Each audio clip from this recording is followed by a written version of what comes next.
Hello friends, स्वागत है आप सभी लोगों का हमारे यूट्यूब चैनल हाईवे क्लासेस पर। दोस्तों, ये डिस्काउंट का पार्ट नंबर 2 है। पार्ट नंबर 1 में मैंने डिस्काउंट की बेसिक जितनी भी बातें थी और जो आपके जो आपका समतुल्य बट्टा वाला जो ट्रिक था, और भी एक दो ट्रिक थी जिसमें हम लोगों को यानी कि दुकानदार को बट्टे में कब फ़ायदा होता है, ग्राहक को बट्टे में कब फ़ायदा होता है, उसका कॉन्सेप्ट, उसकी ट्रिक, वो सभी हम आपके साथ डिस्कस कर चुके हैं वेरी वेरी इंपॉर्टेंट क्वेश्चंस के साथ में। और ये लेक्चर हमारा रेलवे के जितने भी एग्जाम्स हैं उनको समर्पित है। साथ साथ में आपके जो पुलिस हैं और जो टीचर वगैरह के जो एग्जाम्स हैं जिनमें आपको मैथ पूछी जाएगी, उनमें भी इक्वल सफिशिएंट रहेंगे। ठीक है, तो आपको कोई प्रॉब्लम होने वाली नहीं है। तो क्वेश्चन नंबर हम लोगों ने 13 तक डिस्कस कर लिया था। आज क्वेश्चन नंबर 14 से डिस्कस करेंगे।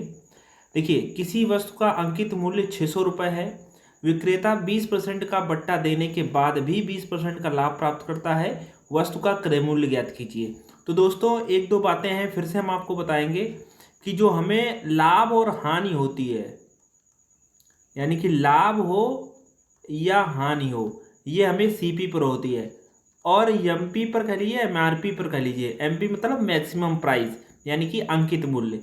अंकित मूल्य ही तो होता है मैक्सिमम प्राइस। जो कोई वस्तु हम लेते हैं उस पर जो मूल्य अंकित किया जाता है वही अंकित मूल्य होता है, वही एमआरपी है, वही मैक्सिमम प्राइस है। ठीक है, उस पर हमेशा क्या दी जाएगी? छूट। उस पर ही छूट दी जाती है। ठीक है।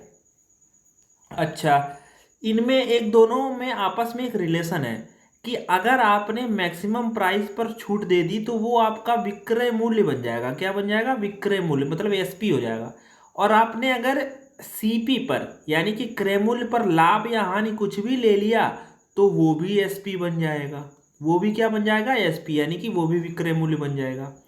तो ये बात दोनों हम पीछे बता भी चुके हैं। जब ये दोनों विक्रय मूल्य बन जाएंगे तो इन दोनों को हम बराबर कर देंगे। इसमें एक रिलेशन हमारा निकल के आता है। क्या रिलेशन निकल के आता है? यानी कि एमपी गुणा 100 माइनस यक्स अपॉन 100 बराबर सीपी गुणा 100 प्लस माइनस वाई अपॉन 100। मतलब आप समझ रहे हैं? अभी हमने क्या बताया? हमने बताया सीपी पर हमने लाभ हानि ले लिया तो वो विक्रय बन गया, और एमपी पर हमने अगर छूट दे दी तो वो भी विक्रय हो गई। और वस्तु एक ही है। जब एक ही वस्तु है तो बराबर हो जाएगा भैया। विक्रय मूल्य एक ही वस्तु का बराबर होता है।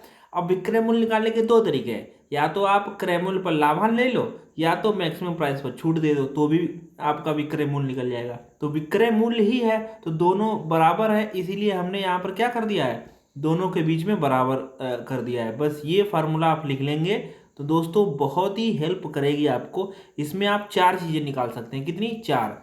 नंबर एक, आप एमपी निकाल सकते हैं अगर आपसे मैक्सिमम प्राइस पूछा जाए। नंबर दो, आप सीपी निकाल सकते हैं अगर आपसे क्रय मूल्य पूछा जाए। नंबर तीन, आप लाभ हानि निकाल सकते हैं। मतलब आपको एमपी सीपी छूट दे देगा तो लाभ हानि निकाल लेंगे। और नंबर चार, आप इसमें यानी कि बट्टा निकाल सकते हैं, छूट का प्रतिशत निकाल सकते हैं, कितनी छूट मिली, यानी चार चीज़ें निकाल सकते हैं। इन चार चीज़ों को निकालने के लिए हमेशा आपको कितनी चीज़ें दी जाएंगी? तीन। हमेशा ही तीन चीज़ें दी जाएंगी, चौथी आपसे पूछी जाएगी। बस इसी में फार्मूले में रख देंगे, आपका आंसर हो जाएगा। बस आप पहचान लेना कि एमपी और सीपी और लाभ हानि और छूट की बात कर रहा है तो समझ लेना यही इससे आपका काम होने वाला है। ठीक है, तो देखो इसमें आपको अंकित मूल्य दिया गया 1, बट्टा दिया गया 2, लाभ दिया गया 3, आपसे क्रय मूल्य पूछ रहा है तो चलिए निकाल लेते हैं। तो 600 रुपये एमपी दिया गया है तो 600 लिख देते हैं। और ये ध्यान रखना, छूट हमेशा एमपी पर होती है। तो यहाँ 20% का बट्टा देना है तो 100 में से 20 जाएगा, बचेगा 80/100 बराबर सीपी तो आपसे पूछा गया इसीलिए उसको ऐसे लिख दिए। 20% का लाभ लेना है, 100 में जोड़ देंगे 120/100। ये 100 से 100 यहाँ कट जाएंगे, चाहे फार्मूले में काट देना। अब हम लोग इसको जीरो से जीरो काट देते हैं। 12 पंचे 60 और 8 और 5 गुणा 8 पंचे 40 और एक ये जीरो, तो सीपी आ गया आपका 400। 400 बराबर सीपी या सीपी बराबर 400, दोनों एक ही बात है। ये लो भैया, आपका कौन सा मूल्य आ गया? क्रय मूल्य आ गया आपका, कितना जल्दी से। तो ये आप तरीका ध्यान रखेंगे दोस्तों, बहुत ही अच्छा तरीका है। इसको आप याद कर लें हमेशा के लिए और हमेशा के लिए। ठीक है दोस्तों, चलिए अब देखते हैं क्वेश्चन नंबर 15। एक मेज का सूची मूल्य 800 रुपये है। 25% की छूट पर बेचने पर भी उसे 20% का लाभ हो रहा है। मेज का क्रय मूल्य बताइए। सेम क्वेश्चन है तो सेम क्वेश्चन है, तो सबसे पहले हम लोग MRP लिखते हैं, मतलब MP लिखते हैं, और MP पर अच्छा ये भी कोई ज़रूरी नहीं है कि आप MP पहले लिखो, आप इस फार्मूले को इस तरीके से भी लिख सकते हैं, मतलब CP गुणा 100 प्लस माइनस x बटा 100 बराबर MP गुणा 100 माइनस y अपॉन 100।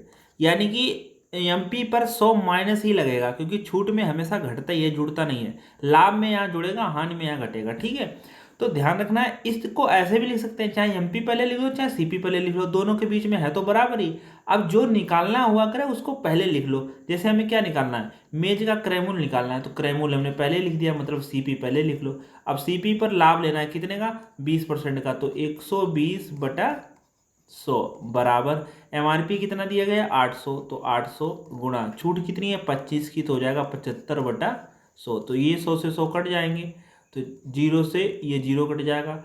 अब आप इसको 4 से काट दो, 4 तियाँ 12 और 4 से 80 को काटोगे तो आ जाएगा 20, और 3 से 75 को काट दो तो आ जाएगा 25, और 25 दूना होता है 50 और 1 0। तो लो भैया ये CP बराबर आपका 500 आ गया।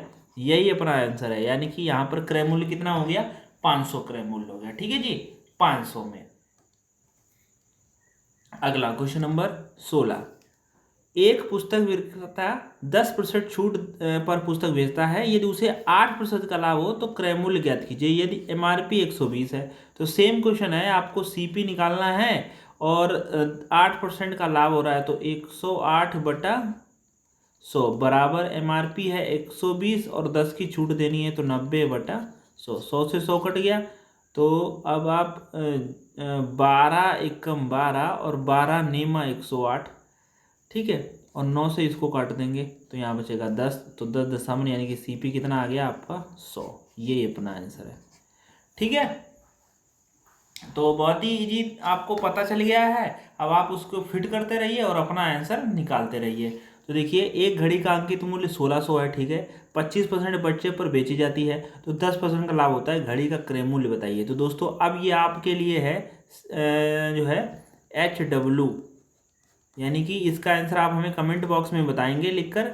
कैसे लिखेंगे, क्वेश्चन नंबर 17 का जो भी आंसर आ रहा हो वो लिख देना, क्वेश्चन नंबर 17, और आंसर लिख देना जो भी आपका 100 500 1000 2000 जो भी आ रहा हो वो आप लिख दीजिए, ठीक है। लगा लोगे ना, तो पक्का यकीन है मुझे, लगा लोगे आप लोग सभी लोग।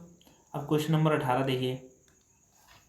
एक पुस्तक विक्रेता 95 रुपये में पुस्तक खरीदता है, 5% की छूट देकर 10% का लाभ लेने के लिए वह पुस्तक का अंकित मूल्य कितना होगा।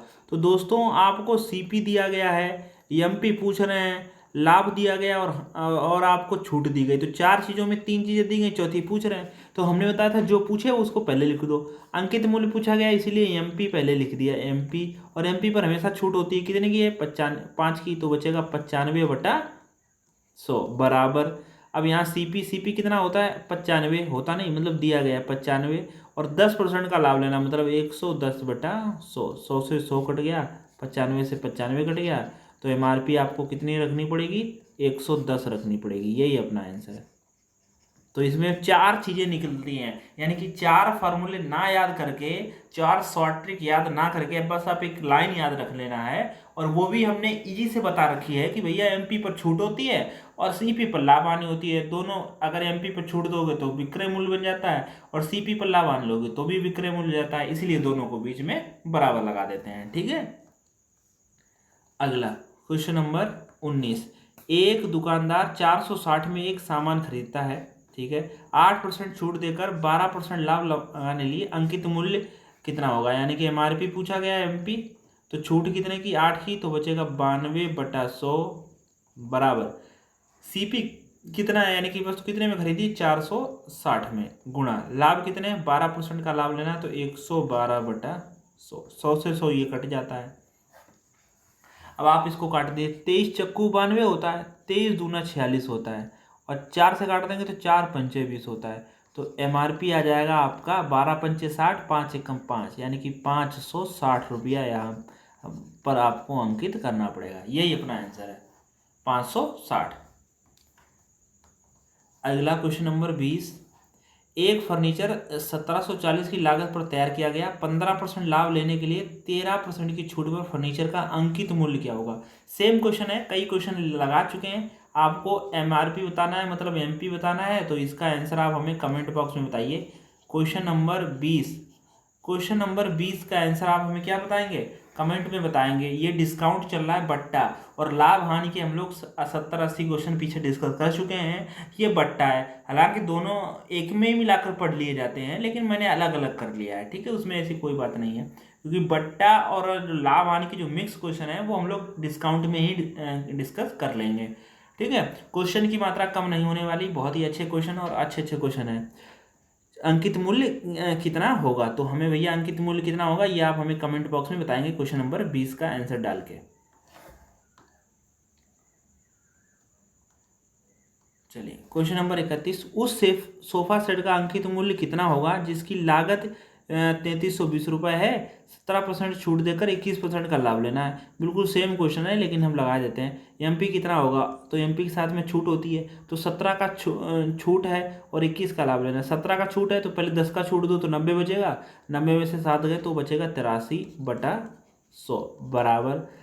अब लागत मूल्य दिया गया है 3320 गुणे 21% का लाभ लेना है, तो 121/100, तो 100 से 100 ये कट जाएगा। अब 121 ये 11 से ही कटता है, तो चूंकि 11 से यहाँ 83 कट नहीं रहा, इसका मतलब 83 ये पूरा पूरा इससे कटेगा।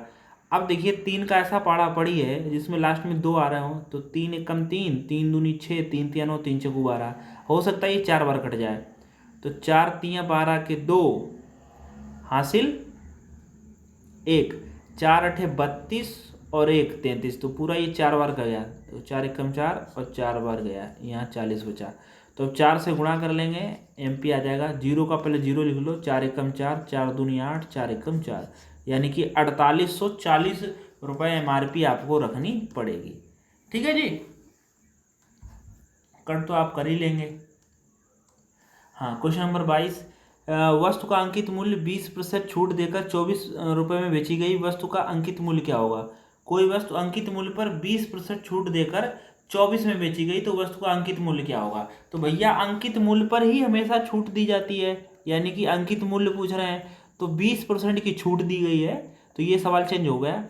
20% की छूट दी है तो भैया 80/100 लिखेंगे हम लोग यहाँ पर, और ये छूट दे गई मतलब बिक गई है, और कितने में बिकी, बस 24 रुपये में बिकी, इसीलिए यहाँ बराबर 24 करेंगे, क्योंकि ये भी एक विक्रय मूल्य है और ये 24 विक्रय मूल्य है। देखो 24 रुपये में बेची गई, यहाँ पर बेची लिखा हुआ है, बेची गई, तो यहाँ विक्रय मूल्य दिया गया, यहाँ पर भी विक्रय मूल्य। आप ये मत कर लेना है कि 24, ऐसे कर लो 24 गुणा 80/100, क्योंकि जो बच्चे सीख रहे होते हैं वो फिर दिक्कत करते हैं, तो हमेशा ध्यान रखना, ऐसा कॉन्सेप्ट हम बताते हैं जिससे आपको प्रॉब्लम ना हो। एमपी पर ही छूट देती है, पहले तो आप एमपी पर छूट दो, तो एमपी पर छूट कैसे देते हैं, गुणा जितने भी छूट है उतने 100 में से घटा दो, 80/100, ये विक्रय मूल्य हो गया, और बराबर आपको 24 रखना है। तो आप जीरो से ये जीरो काट दो, 8 तिया 24, और नीचे का 10 की गुणा हो जाएगी, कैंची गुणा होती है, एमपी बराबर आ जाएगा 30, यानी कि एमआरपी आपको कितनी रखनी पड़ेगी, 30। 30 पर 20% की छूट दोगे तभी तो 24 रुपये में बिक पाएगी, तो इसीलिए एमआरपी इसकी कितनी है, 24। अगला सवाल है क्वेश्चन नंबर 23, किसी वस्तु का अंकित मूल्य पर 25% बट्टा दिया जाता है, बट्टा कह लो या छूट कह लो। एक व्यक्ति उसे 39 रुपये में खरीदता है, वस्तु का अंकित मूल्य बताइए। तो एमआरपी पूछा गया है, अंकित मूल्य पूछा गया है, तो 75/100 बराबर कितना हो जाएगा, 39, क्योंकि 39, एक व्यक्ति उसे 39 रुपये में खरीदता है, एक व्यक्ति 39 में खरीदता जरूर है, लेकिन ये बिकी कितने में, 39 की। भैया किसी ने अगर 39 में खरीदी है, इसका मतलब वो बिकी होगी 39 में। अब आप इसको खरीदता समझ में कंफ्यूजन मत हो जाना, क्योंकि अगर वस्तु खरीदी है किसी ने तो वो वस्तु बिकी होगी, तो कितने की बिकी है, 39 की, तो यहाँ कंफ्यूजन करने के लिए खरीदा हुआ मूल्य डाल दिया, ठीक है। 25 तिया 75, 25 चक्कू 100, और 3 से काटोगे तो 3 एकम 3, 3 तिया 9, और 13 चक्कू 52, तो इसका एमआरपी कितना आ जाएगा, ऐसे कैची गुणा होती है, 13 चक्कू 52। तो ये वस्तु 52 रुपये अंकित थी, 25% की छूट दी, किसी ने उसको 39 में खरीदी, इसका मतलब ये 39 में बिकी है वस्तु, ठीक है। देखो यहाँ खरीदी डाल के कन्फ्यूजन किया। एक सूटकेस का विक्रय मूल्य 864 है, अंकित मूल्य पर 20% और 10% के क्रमिक छूट दी जाती है, सूट का अंकित मूल्य बताइए। तो भैया चलो MP पर छूट देते हैं। पहले 20 की देंगे तो बचेगा 80/100, फिर आप 10 की देंगे तो बचेगा 90/100, बराबर कितने में बिकी गई? 864 में बिक गई।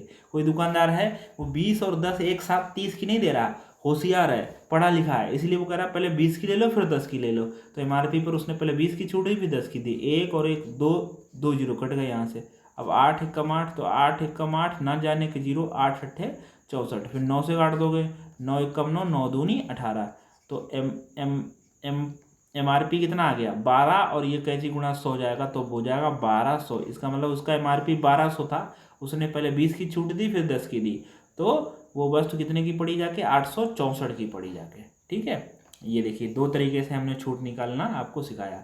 तो ये 2 टाइप के जो सवाल थे वो बहुत ही जल्दी हमने आपको करा दिए, लगभग आपको 10 से 15 सवाल जो है वो 10-15 मिनट में ही करा दिए हैं, जो कि पूरा थ्योरी और पूरा कॉन्सेप्ट बताकर। ठीक है, तो दोस्तों बने रहिए अपने चैनल हाईवे क्लासेस पर, जो छोटे छोटे वीडियो जरूर हैं, जैसा टाइम मिल पा रहा है वैसा हम आपके साथ यूज कर रहे हैं। तो आप सभी लोग बने रहें, आप पूरा चैप्टर सीख जाएंगे, आपको पता भी नहीं चलेगा। और जो साइंस के लेक्चर हैं उनको भी आप एंजॉय करिए, देखिए और समझिए उनको, और नोट्स करिए, आप उनको थ्योरी अच्छे से पढ़िए, जिससे कि आपके साइंस के क्वेश्चन भी अच्छे से हो पाएँ। ठीक है दोस्तों, फिर मिलते हैं नेक्स्ट वीडियो में।